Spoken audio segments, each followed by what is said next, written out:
Buenas tardes, público.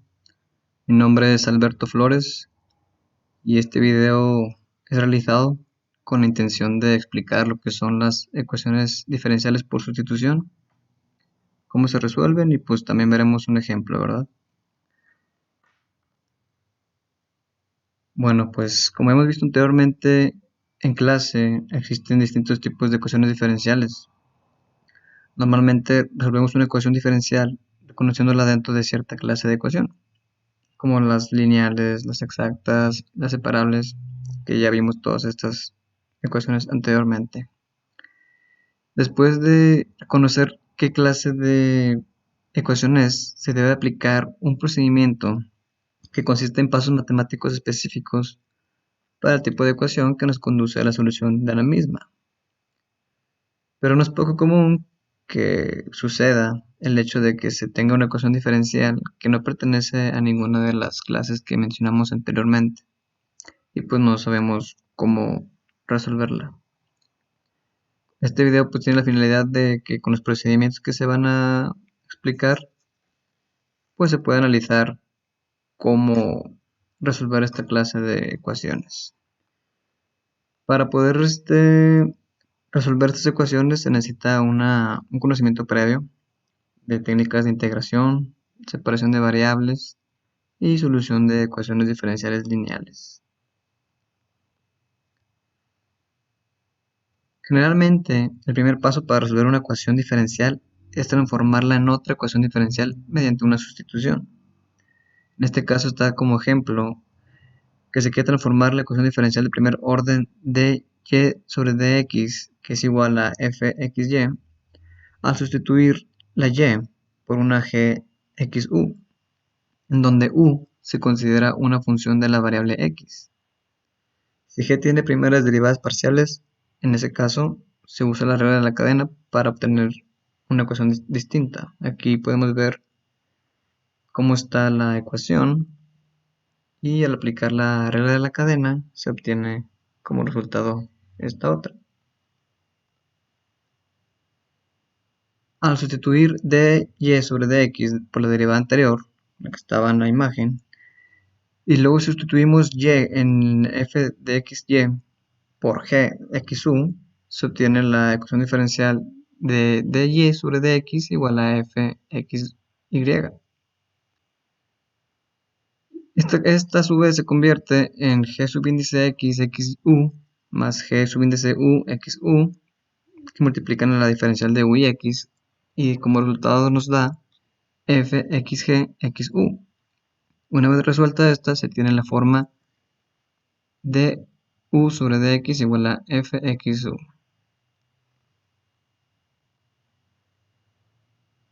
Ahora vamos a lo que son las ecuaciones homogéneas en sí.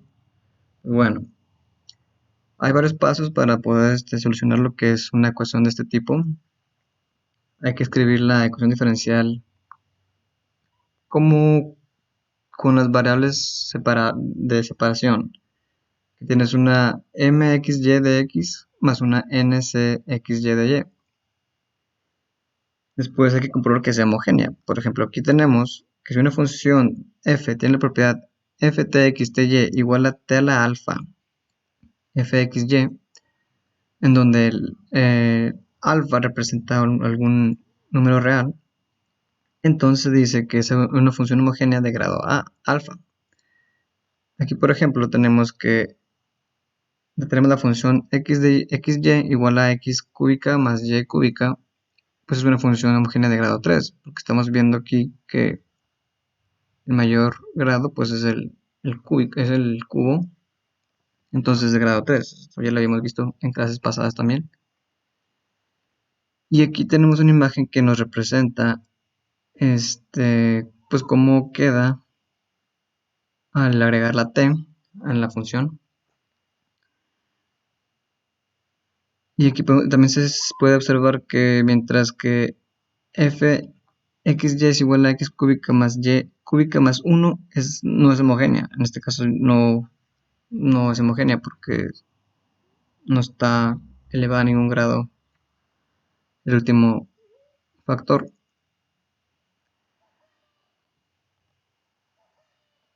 Entonces, ¿Cómo sabemos cuando es homogénea o no? Se dice que es homogénea si ambas funciones coeficientes m y n, que son las que mencioné anteriormente, son ecuaciones homogéneas del mismo grado. Tienen que ser del mismo grado, si no, pues no es homogénea. La ecuación que vimos anteriormente sí es homogénea porque las dos están elevadas al cubo. Entonces, están en el mismo grado. Aquí también tenemos que si m y n son funciones homogéneas de grado alfa, se puede escribir de esta manera.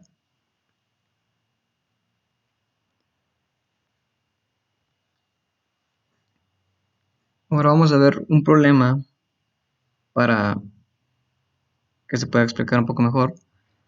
Aquí tenemos el problema de ejemplo que es una x más y que multiplica la diferencial de x y se suma x de y es igual a 0. Ya habíamos visto anteriormente que el valor de m pues es lo que está en el paréntesis antes de la diferencial y de la n es el mismo caso, pero aquí no tenemos, solo tenemos una x. Entonces examinando a mxy, que es igual a x más y a la n, que es igual a x, se muestra que estas funciones coeficientes son de grado 1, porque no están elevadas a ningún otro grado, pero obviamente todo número tiene aquí un imaginario, ¿verdad?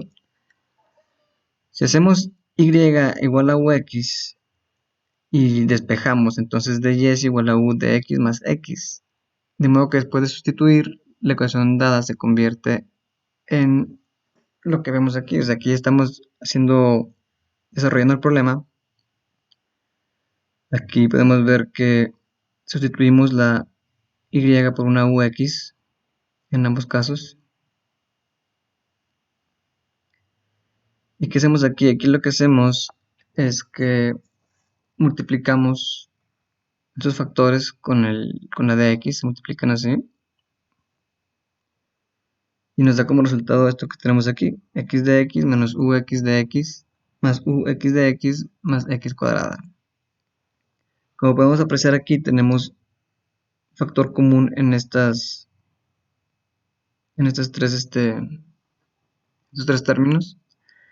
Entonces sacamos el factor común de estos tres y tenemos como resultado x de 1, que sustituye a este valor de aquí. De aquí solo nos queda la u con signo negativo y acá nos queda con signo positivo. Obviamente estos se van a eliminar porque es el mismo pero con valor de uno negativo, uno positivo y se sigue evaluando a 0. Después lo que vamos a hacer, porque bueno, son muchos pasos la verdad, este, ya despejando y haciendo las demás operaciones nos queda que x sobre x cuadrada de x es igual a du negativo. Ya que tenemos eso, hay que integrarlo. Hay que integrar este término y nos da como resultado el logaritmo natural de x que es igual a la u negativa más c. Y ya utilizando las propiedades de los logaritmos, pues se llega a la solución, bueno, o sea, ya aplicando lo que son las propiedades de los logaritmos, se llega a esto que es menos xlnx más cx igual a y, que ese se consideraría el resultado final del problema. En sí, los pasos que hicimos, que tenemos que seguir para darle solución a problemas homogéneos, a ecuaciones de este tipo, pues hay que escribir la ecuación diferencial con la forma que vimos anteriormente, que es m y n. Después tenemos que comprobar que sea homogénea, que tenga el mismo grado. Hay que cambiar la variable y, que sea igual a ux. Y ya pues hay que resolver por el método de separación de variables. Y ya finalmente se regresa a lo que es la variable inicial. En sí, esos son los pasos que hay que seguir pues, para poder llegar a la solución de este tipo de problemas. Espero que haya quedado claro. Que tengan excelente tarde y muchas gracias por su atención.